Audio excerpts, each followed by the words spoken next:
Assalamualaikum warahmatullahi wabarakatuh. Baik, apa kabarnya Nanda semua? Mudah-mudahan dalam keadaan sehat walafiat, tetap semangat untuk meraih cita-cita dan mendapat ilmu pengetahuan. Jaga jarak, jaga kesehatan untuk kita semuanya terlepas dari kondisi. Baiklah, untuk pertemuan kita hari ini kita akan melanjutkan materi kita pada KD 3.3 tentang organisasi regional dan organisasi global. Oke, kita akan lihat dari KD yang akan kita bahas pada hari ini, yaitu menganalisis sejarah organisasi regional dan global. Yakni ada NATO, SEATO, Fakta Warsawa, CENTO, ANZUS, ada SARS, OPEC, APEC, MEE, GATT, WTO, AFTA, NAFTA, CAFTA, dan pengaruhnya terhadap bangsa Indonesia.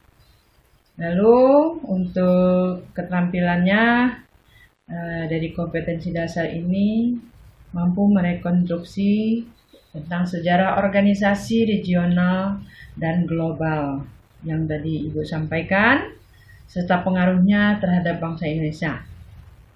Lalu menyajikan dalam bentuk lisan, tulisan, atau media lain, dan menyajikan dalam bentuk lisan, tulisan, atau dalam media lainnya.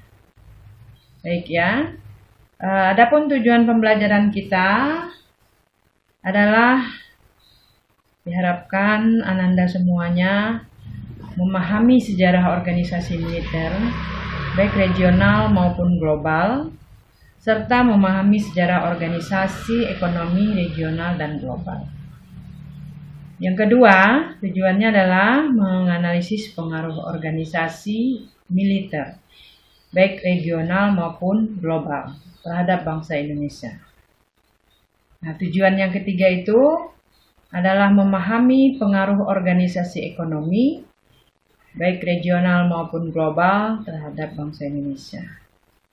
Dan tujuan pembelajaran kita pada hari ini adalah merekonstruksi tentang sejarah organisasi regional dan global, yakni NATO, SEATO, dan pengaruhnya terhadap bangsa Indonesia. Baik, kita lihat materi. Untuk KD ini materinya adalah organisasi regional dan global. Tadi ya sudah disampaikan bahwa kita membahas dua organisasi dunia. Nah, namun sebelumnya kita akan melihat bahwa organisasi regional maupun global itu apa maksudnya. Oke ya. Sesuai dengan kata ya, yang terdiri dari organisasi dan regional. Nah, artinya adalah sebuah organisasi yang luas wilayahnya itu meliputi beberapa negara tertentu. Ruang lingkupnya juga terbatas pada kegiatan regional. Serta keanggotaannya hanya meliputi negara-negara pada kawasan tertentu saja. Itu ya, itu yang namanya regional. Ingat ya, wilayahnya itu tertentu dari negara-negara tertentu saja. Kemudian ruang lingkupnya itu terbatas, serta pada kegiatan juga yang kegiatan terbatas secara regional. Nah, mana organisasi yang termasuk organisasi regional ini? Kita lihat ya. Nah, nanti ini banyak, tapi ya kita akan fokus nanti pada dua organisasi dulu. Nah, kalau dilihat dari regional ini, ada pertama organisasi perdagangan bebas. Ya, nah mana organisasinya? Yaitu ada AFTA, ada CAFTA, dan ada NAFTA. Nah, yang kedua, organisasi regional itu meliputi kerjasama regionalnya. Ya, nanti batasannya adalah dilihat dari kegiatan yang dilakukan organisasi regional. Apa saja? Yaitu ada CENTO dan ada SARS. Yang ketiga, organisasi regional tadi, selain organisasi pedagang bebas, ada kerjasama regional, Yang ketiga adalah kegiatannya yang meliputi kerjasama dalam bidang ekonomi. Nah, mana dia organisasi itu? Yaitu ada APEC dan MEE. Nah, kita lanjut.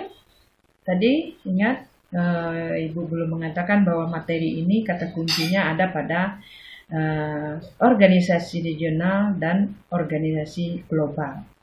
Oke ya. Tadi sudah kita bahas, yang sebelumnya adalah regional. Nah, sekarang kita lanjut dengan organisasi global itu apa lagi? Gitu. Apa yang dimaksud dengan organisasi global? Organisasi global itu merupakan organisasi yang cakupan dan anggotanya itu luas.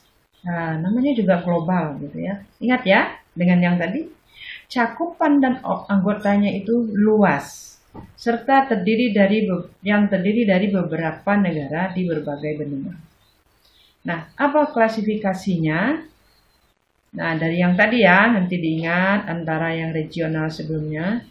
Nah, apa klasifikasinya? Kalau tadi 3 ya, kalau ini kita lihat. Ada organisasi perdagangan dunia. Ingat yang tadi? Organisasi perdagangan bebas. Nah, ini karena dia global, organisasinya perdagangan dunia namanya. Mana dia organisasinya? Nah, ada GATT, ada WTO, dan ada OPEC. Nah, yang kedua, lihat dari klasifikasi kegiatannya adalah berbentuk fakta keamanan di dunia. Ya, dalam bidang keamanan ya, kalau bedanya begitu. Nah, mana dia organisasi itu? Ya, organisasi itu adalah ada NATO, ada Pakta Warsawa, ada ANJUS, dan ada SEATO. Oke, nah jadi kamu bisa bandingkan, kamu bisa bedakan mana yang dikategorikan dari organisasi regional dan mana yang dikategorikan dari organisasi global. Ingat ya, itu adalah kata kuncinya.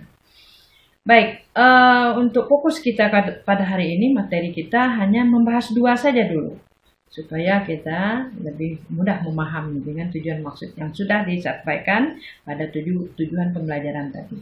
Kita hanya membahas dulu adalah dalam bidang keamanan, ya, yaitu adalah NATO yang pertama dan ada SEATO nanti yang kedua. Baik, untuk NATO. Nah, kita lihat apa itu kepanjangannya. NATO itu adalah North Atlantic Treaty Organization. Nah ya, oke. Kita lihat apa pula pengertian dari NATO. Ya, oke. NATO ini tadi sudah Ibu sampaikan, organisasi North Atlantic Treaty Organization adalah sebuah organisasi internasional untuk keamanan bersama yang didirikan sebagai bentuk untuk mendukung persetujuan Atlantik Utara, ya, yang waktu itu ditandatangani di Washington DC pada tanggal 14 April 1949. Baik, apa sejarahnya terbentuknya NATO ini ya? Tentu itu yang kita ingin bahas. Jadi sebenarnya kita sudah membahas pada materi sebelumnya, atau Ananda masih ingat, mungkin pernah disampaikan oleh guru ya, bahwa dalam sepanjang sejarah dunia ini ada yang namanya peristiwa Perang Dingin. Nah, nanti dalam peristiwa Perang Dingin itulah ya dua kekuatan negara sebagai negara adik kuasa, yaitu superpower pada waktu itu, Amerika Serikat dengan blok Barat dan Uni Soviet dengan blok Timurnya. Baik, yaitu di mana terjadi antara persaingan yang kuat antara dua blok tadi. Apa yang bersaing dalam bidang paham nih ya. Jadi yang blok Barat itu menganut paham liberal, sedangkan blok Timur itu menganut paham komunis. Nah, pada keduanya itu masing-masing ingin mencari dan memberi pengaruh luas kepada negara-negara lain sebagai negara yang menjadi pengikut bagi kedua blok ini.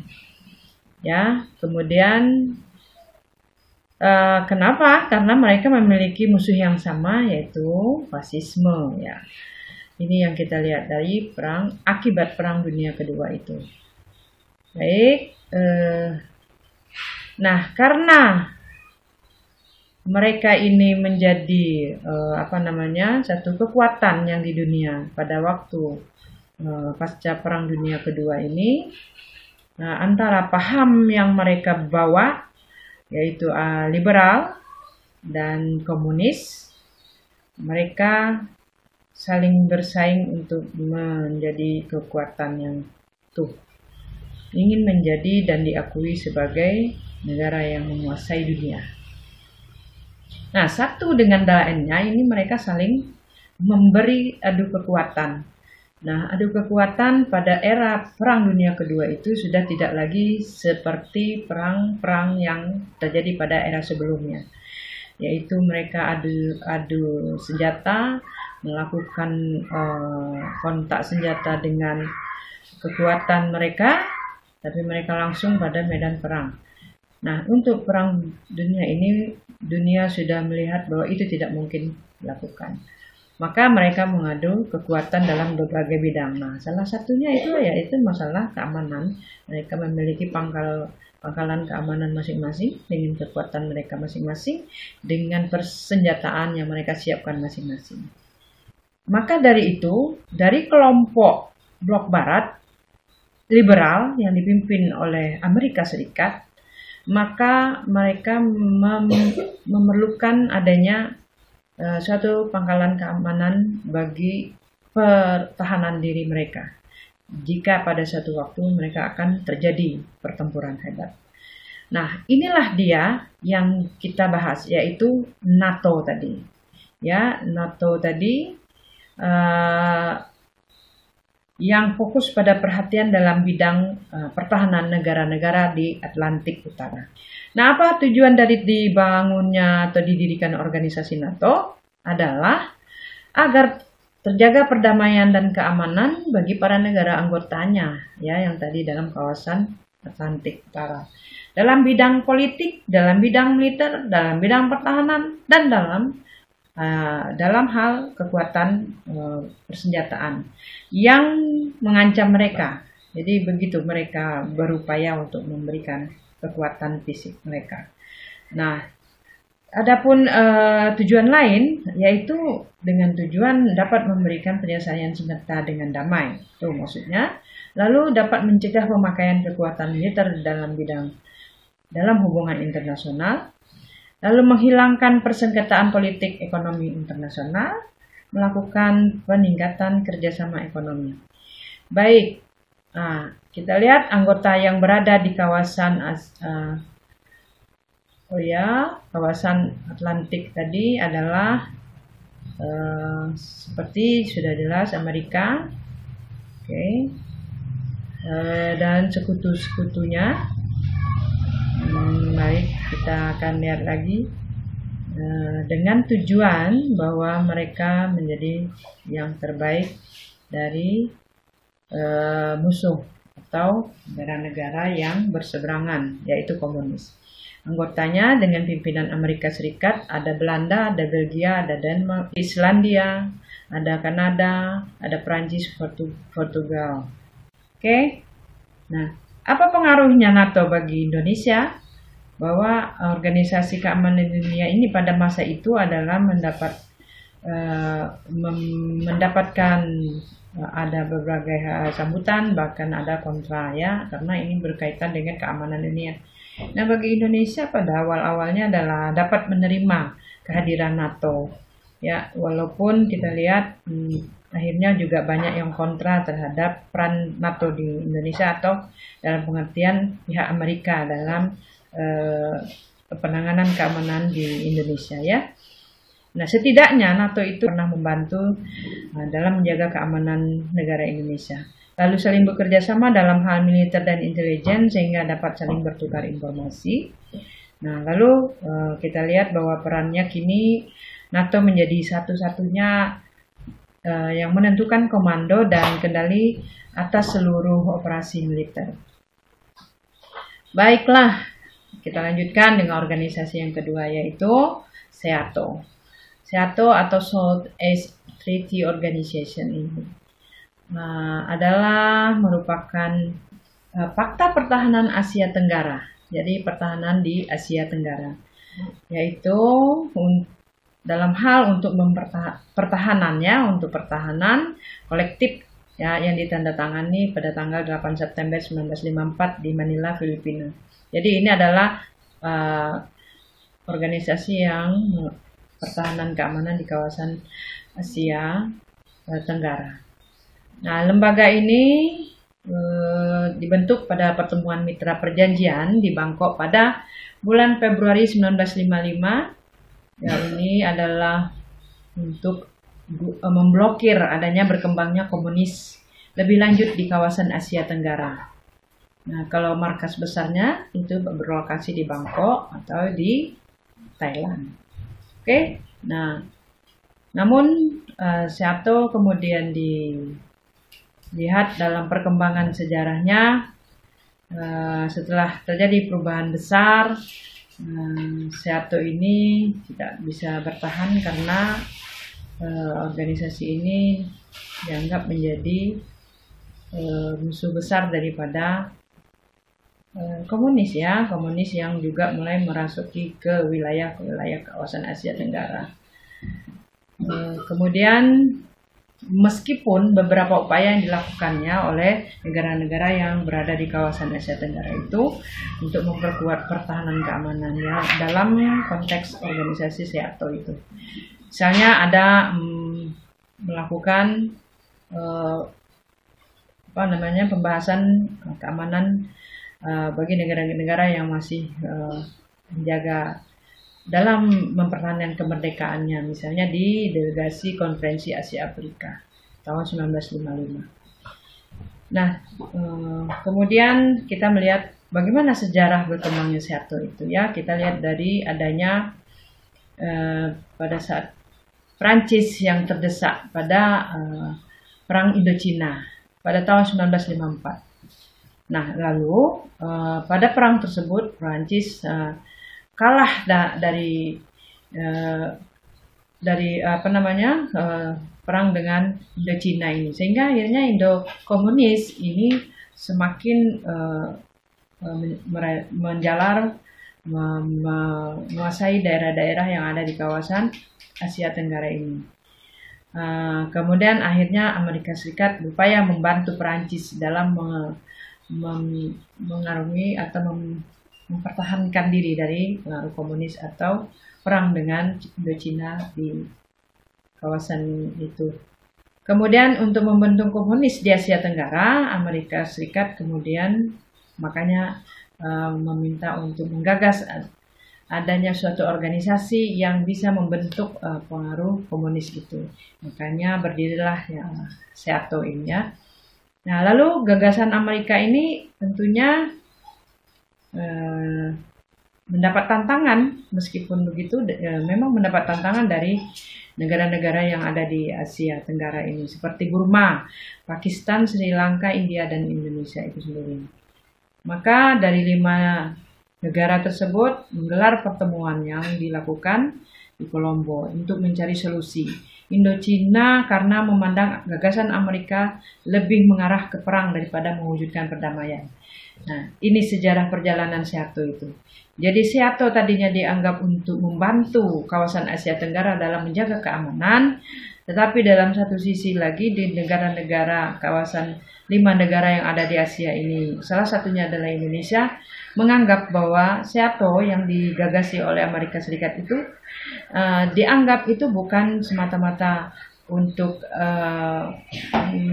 membantu negara-negara merdeka, tetapi ada tujuan-tujuan lain, yaitu mengarah kepada perang. Ya, jadi bukan untuk mewujudkan perdamaian. Nah, ini yang mereka lihat ya. Nah, jadi kemudian delegasi Indonesia yang diwakili oleh Ali Sastro Amijoyo, mengusulkan dalam penyelenggaraan konferensi KAA atau konferensi Asia Afrika lebih besar peranannya, ya lebih kuat pertahanannya kemudian meminta untuk negara-negara yang belum terhimpun dalam konferensi Asia Afrika pada waktu itu agar dapat bersatu. Nah, kemudian tidak hanya pada kawasan Asia saja, kemudian dalam usulan itu adalah meminta negara-negara yang ada di kawasan bekas jajahan, ya, negara-negara akibat penjajahan itu seperti di Afrika juga untuk dapat bergabung bersama negara konferensi Asia Afrika itu, ya, dari Asia. Nah, kemudian Menteri Luar Negeri Amerika Serikat pada waktu itu kemudian merasa ini adalah satu ancaman, ya. Kemudian John Foster Dulles itu sebagai Menteri Luar Negeri Amerika Serikat mengecam ketidakberpihakan negara-negara tersebut sebagai tindakan immoral. Nah, ya, artinya karena tidak merasa didukung, maka akhirnya tanpa memperhatikan keberatan baik dari Indonesia dan Burma, lalu Amerika Serikat membentuk SEATO pada 8 September 1954 di Manila, Filipina, yang terdiri dari Amerika Serikat, Prancis, Inggris, Australia, Pakistan, Thailand, dan Filipina.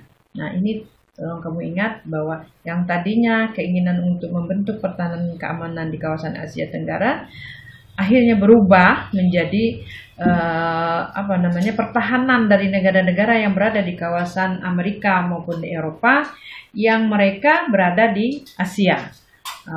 Yang tujuan awalnya tadi adalah untuk kawasan negara-negara Asia. Nah, tetapi kemudian karena adanya dukungan dari beberapa pihak yang ada di kawasan Asia seperti Indonesia, maka akhirnya Amerika Serikat tetap membentuk negara organisasi SEATO ini. Ya, tetapi ini sudah dianggap tidak membantu dalam perdamaian kawasan Asia. Nah, apa tujuannya SEATO ini didirikan? Adalah untuk mengkoordinasi dan menyediakan pertahanan kekuatan militer dari masing-masing anggota untuk kolektif bersama semua anggotanya. Oke, yang tujuannya apa? Adalah sebagai tameng perisai anti komunis ke Asia Tenggara.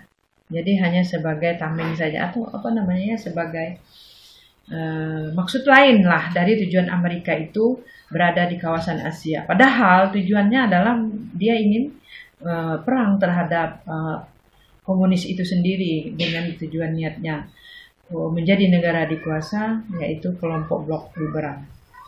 Nah, sebagai bagian dari doktrin Truman, lalu anti komunis menciptakan perjanjian bilateral dan pertahanan kolektif.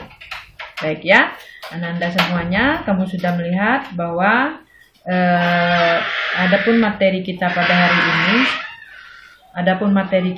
yang membahas berbagai organisasi baik regional maupun global itu dilihat dari kawasan yang tertentu regional tadi maupun yang global tadi. Nah, kita mengambil NATO dan SEATO. Oke. Kenapa? Karena dua organisasi ini adalah dua kekuatan yang tadinya adalah untuk membentuk keamanan di dunia, baik di kawasan negara-negara yang ada di Amerika Serikat dan sekutunya maupun di kawasan negara Asia yang Tenggara dalam bentukan atau dari bentukan Amerika Serikat itu dengan tujuan untuk membentuk organisasi keamanan. Oke, Ananda semuanya, Ibu rasa dua organisasi ini bisa kamu bedakan, ya.